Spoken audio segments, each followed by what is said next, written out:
Dans cette vidéo, je vais vous apprendre à négocier. Vous le savez, dans la vie, tout est négociation. Que ce soit pour négocier vos dates de congé avec votre collègue, que ce soit pour négocier une promotion, un contrat, que ce soit pour choisir le restaurant ou le film que vous allez aller voir avec votre chérie, tout est négociation dans la vie. Certaines personnes vont être très à l'aise naturellement, elles vont avoir des talents de négociateur et puis ça va être très fluide, très naturel pour elles. Et pour d'autres, ça va être plus compliqué et on va du coup plus souvent se faire avoir ou se faire mener par le bout du nez ou se sentir vraiment en difficulté dès qu'il y a quelque chose à négocier. Vous le savez, sur cette chaîne, ma mission, c'est de vous aider à prendre confiance en vous, à savoir vous positionner par rapport aux autres, par rapport à vos proches, par rapport à vos collègues, vous sentir légitime dans ce que vous faites jour après jour et surtout vous sentir bien. Et c'est pour cette raison que j'ai décidé de vous dévoiler certaines techniques de négociation. Alors dans cette vidéo, on va en voir deux qui sont très importantes et très faciles à appliquer. Il faut simplement les connaître. L'avantage de connaître ces techniques, c'est que vous allez pouvoir les utiliser évidemment, mais aussi vous allez pouvoir les repérer chez vos interlocuteurs. Parce que quand on n'a pas idée des techniques de négociation, qu'est-ce qui se passe? La personne en face de nous peut les utiliser et puis nous on voit rien arriver.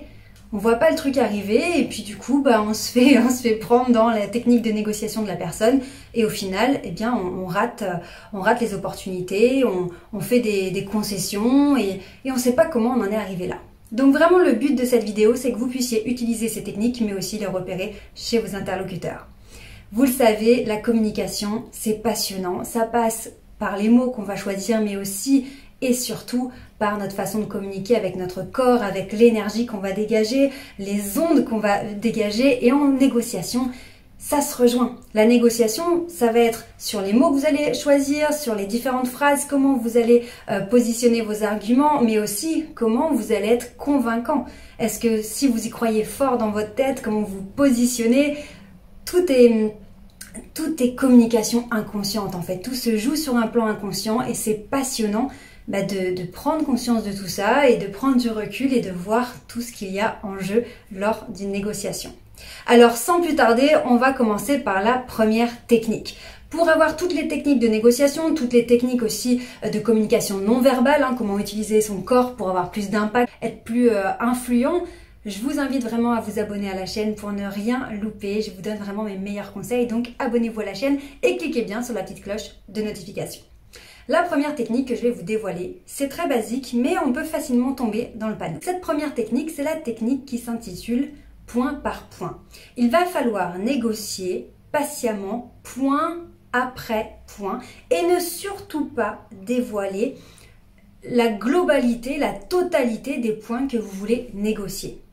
On pourrait être tenté de dire à la personne, voilà, on va se faire une petite réunion, un rendez-vous. Voici les différents points sur lesquels j'aimerais qu'on discute et qu'on trouve un accord. C'est une erreur. Pourquoi c'est une erreur? Parce que quand on avance point par point, à chaque fois, la personne va se demander si elle vous cède quelque chose ou sinon elle lâche pas. Et à chaque fois, elle va se positionner par rapport à ça. Quand on arrive au deuxième point, si elle n'a pas lâché sur le premier point, elle va s'imaginer que la moitié de la négociation, elle n'a pas lâché, donc là, il faudrait quand même, par diplomatie, par politesse, par tout ce que vous voulez, en fonction des enjeux de la relation, quand même, ce sera à son tour de lâcher.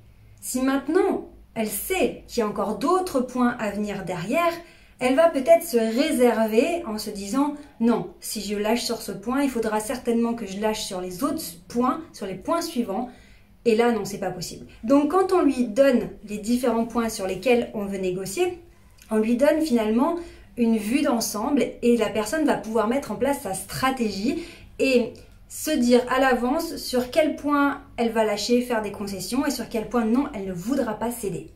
Quand on avance avec la technique du point par point, qu'est-ce qui se passe? La personne se référence à simplement ce qui a été dit juste avant et il n'a pas idée de ce qui va venir derrière. Donc la technique pour négocier, c'est ne pas dévoiler son plan, ne surtout pas dévoiler sa stratégie, ne pas dévoiler ses attentes. Commencer par un point, ça peut être par exemple négocier la date des vacances, est-ce que je prends mes vacances en juillet ou en août? Et puis après le deuxième point, reparler des horaires du matin, horaires du soir. Peut-être que le troisième point, ce sera sur la rémunération des heures supplémentaires. Bref, peu importe les points à négocier, si vous donnez toutes vos billes, tous les points à négocier à la personne, elle va pouvoir, elle, prendre de l'avance et mettre en place une stratégie. Et si la personne a déjà en tête une stratégie, forcément, on aura moins de marge de manœuvre pour négocier. Passons maintenant à une deuxième technique. La deuxième technique, c'est la technique qu'on appelle le bilan. C'est très simple aussi, mais vous allez voir que là, on se rend compte à quel point la négociation, ça va se jouer aussi sur les émotions, sur la façon de voir les choses. La technique du bilan, c'est montrer à son interlocuteur que lors de la négociation, finalement, si on y repense à tout ce qui a été dit, la personne est vraiment gagnante. Et c'est-à-dire qu'on va tourner tout ce qui a été cédé à la personne comme vraiment des avantages. Et à l'inverse, finalement, nous, on va peindre notre tableau comme des inconvénients, on n'est pas si gagnant que ça. Faire le bilan positif de l'adversaire avec un bilan négatif pour nous-mêmes, ça fait penser à l'adversaire qu'il est vraiment gagnant dans cette négociation. Vraiment, il a du bol, on lui a vraiment cédé des choses. Waouh!